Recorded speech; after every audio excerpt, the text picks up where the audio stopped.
Hello everyone, I'm Jack Richman. I wrote the music for our show Tobermory. And Connor, book and lyrics, not music. Yeah, this is an adaptation of a British short story called Tobermory by the author Saki. And I think without further ado, we'll get into it. A small dinner party at Lady Marley's English country manor. After dinner, the hostess and her guest, Cornelius Appin, Miss Resker, Miss Cornett, Mr. Finsberry, and Sir Wilfrid take drinks into the drawing room. Dinner was delicious, Lady Marley. Very kind. I'm so glad you all could come. Excuse me. Excuse me. I have an exciting announcement to make. One that I wanted my dear friends and neighbors to be the very first to hear. I think you'll all be quite pleased to learn that I've had a breakthrough in one of my experiments. Dear Lord. Gave us your word that you would stop with that nonsense.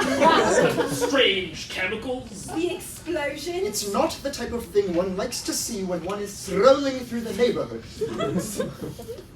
Oh, but you don't understand. Listen here, Cornelius Appin. Your experiments are awful. They're bizarre, they're upsetting, and they're frankly, well, perverse. But Not again, Cornelius Appin. These experiments can't happen. Without fail, some poor creature ends up hurt or maimed. Or lamed.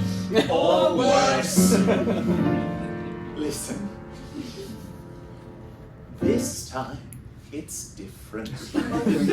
This time, it's real. See, this time there's no catapult and no electric eel. Yes, this time, no fires, no wires, no bees. So let's be careful with the judgment. Last time went poorly. Last time went south. Last time all those crickets got in Lady Marley's mouth. But this time, no weasels, no measles, no mice. As if I'd go and do the same thing twice. Hear that? That's the sound of no one screaming. Do you see that? Not a single shard of glass. Can you feel that? That's the steady march of science. Can you smell that? Not a single whiff of... No, gas, no, this time, no. This time it works. No violent penguin deaths, so you can all wipe off those smirks. No ifs, ands, or maybes. No rabies, no plague. Just last time there were casualties, and last time there was trauma. And I still can't feel my tonsils, and we still can't find that llama. And admittedly, the papers called it quote-unquote a crime, but not this.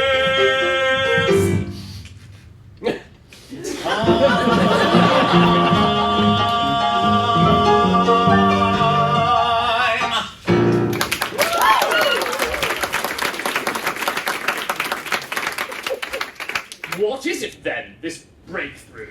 I have taught a cat how to speak. Whatever do you mean? Just what I say. I have taught a cat to speak the King's English with perfect correctness. Your cat, in fact, Lady Marley. You mean Tobermory? The lazy old Tom who sits in the library all day licking his paws? That's the one. I think a proximity to books has helped. This is outlandish. Well, there's no debating it. Let's have the cat in here to settle it. Oh, here he is now.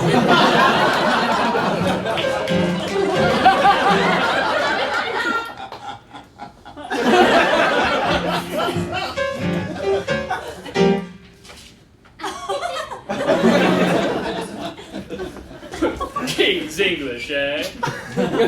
I've also taken up German. I told you. You really do speak. When I have something to say. And you read the books in the library?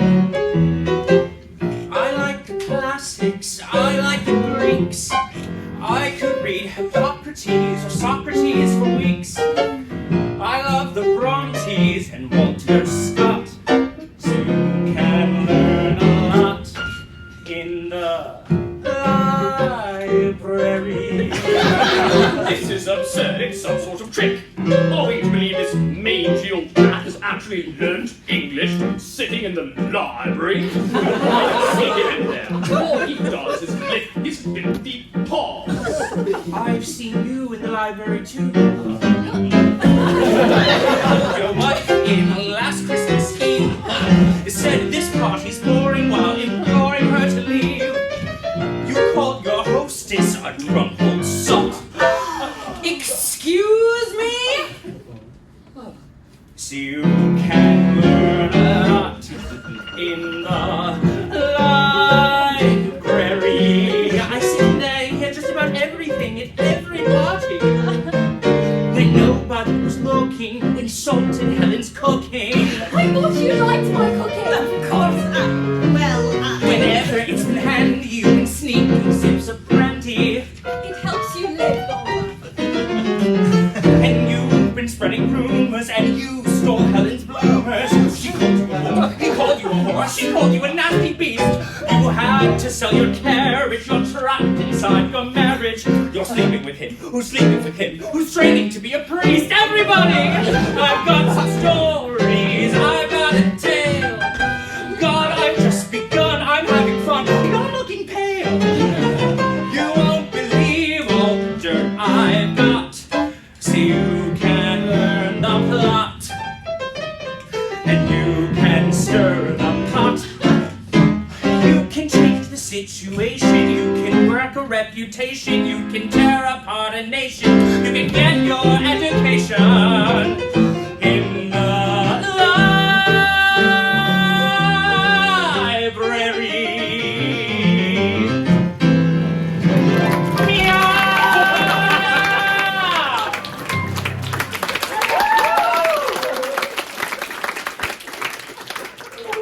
Well, we've got to kill him. Excuse me. Excuse me. He's just ruined everybody. We are humiliated. It's time for Tobermory to go. I have spent 5 years painstakingly teaching a cat to speak English. This is an unprecedented scientific breakthrough. Yes, that's wonderful. I'm going to put this bag on him. Unhand me, you brute! Wait! Wait, I could be useful to you! What on earth do you mean? Wouldn't you like to know? Wouldn't you all feel good? Knowing exactly what goes on around this godless neighborhood. Couldn't you use a spy? Why not give me a go? The world's full of scandal, there's too much to handle. This town's full of secrets, wouldn't you like to know? It's ridiculous. Let's go. Yes. Go on then. Get rid of him. Wait! Hasn't he got a point? Think of the help he'd be. Frankly, I've often wondered if my brother's with him fancies me. Can't simply go and ask. That would be rude, and so I'll get the details from a cat who surveils. Let him out of the bag at once, 'cause I've got to know. Let's have him spy on my maid. Let's have him spy on my least favorite son. Let's have him spy on everyone we've ever met at all. Her tail a cuddle, but also he'll snoop. We'll get the scuttlebutt, we'll get the scoop. I'll bring tidbits to thrill you. And as a thank you, We won't kill you. I think this is the start of something beautiful.